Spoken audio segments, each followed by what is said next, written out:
I grew up in Haiti, about 20 miles from Port-au-Prince, so it's called Carrefour. Carrefour, if you want to say that in Creole. So I was born there and I grew up there. I went to school there with my 4 other siblings. The neighborhood is very congested. If you go to the area that Lamentin Secondary, which is that neighborhood, or Lamentin 52, you can barely walk there. There are a lot of tap-tap. The tap-tap is public transportation, and there are a lot of street vendors. Sometimes those vendors are local vendors, some of them are mobile, so that means they come from the mountains or the rural area. They bring their produce and sell them and then go back. My father came to the US first, but in the 1990s there were a lot of political crisis going on in Haiti. There was a huge embargo, nothing was happening in Haiti. So basically my 4 siblings and my mom had to stay. We stayed in Haiti, and my father had to work in the US and support us financially and everything. So we basically spent about 2 years without seeing my father.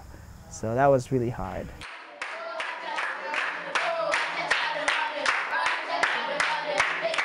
Community started in 39 years ago. We used to have a house and the community center, which used to be smaller. Not only my dad combined the 2 properties together, there was another property that was next to us. We put our money together again, and as my family, we purchased that property right after the earthquake because we needed more space. Members from the community who go to school, for instance, if they're in high school, then what they do is they gather with the kids who are struggling and they help them with their homework. So the community, the center provides a place for them to do that.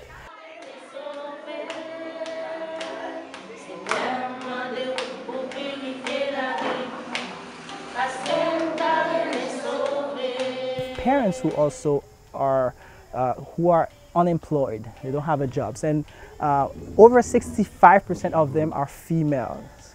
A lot of them don't have access to education, so sometimes when they cannot write their names or because they're not literate. So we provide a literacy class for those parents.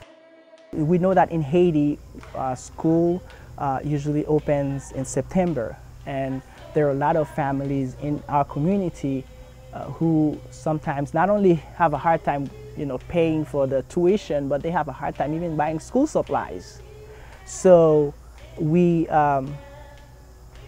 created that fund, that scholarship fund, with whatever we had, and we started, supporting some families by providing at least 50%.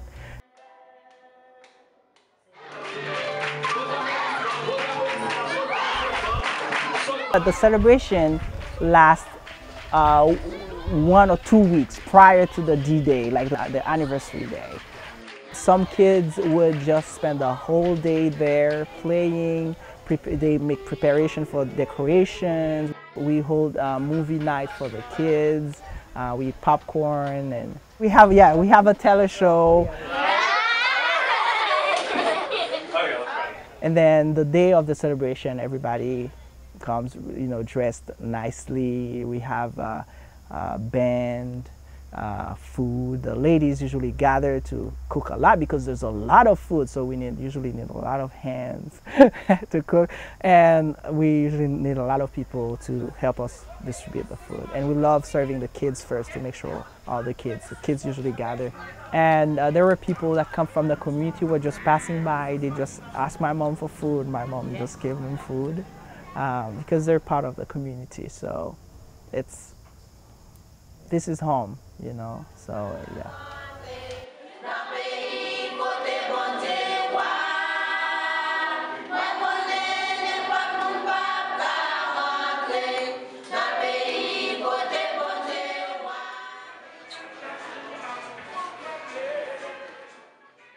The Lamentin 52 is a low-income neighborhood where, the people who live there sometimes are forgotten by the government. That means you don't get your trash collected, for months. Sometimes we get 2 to 3 hours of electricity a day, or sometimes we spend 3 to 4 days without having. So for our community to survive in this environment, we have to be self-independent.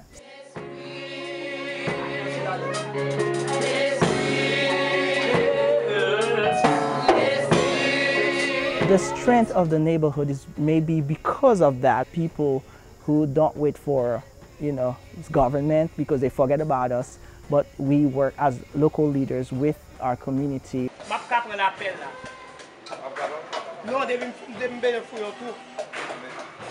My father was always supporting the community with whatever means that he had. All resources, whatever happens in that neighborhood, comes from the center and the leadership of the people.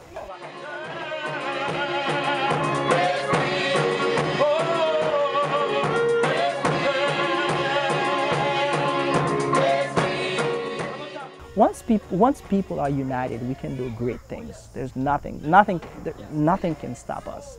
We can put our resources together. We've seen the example. We just need leadership and a model and trust and unity, and then we can do great things. And I still believe that, and I have faith in that.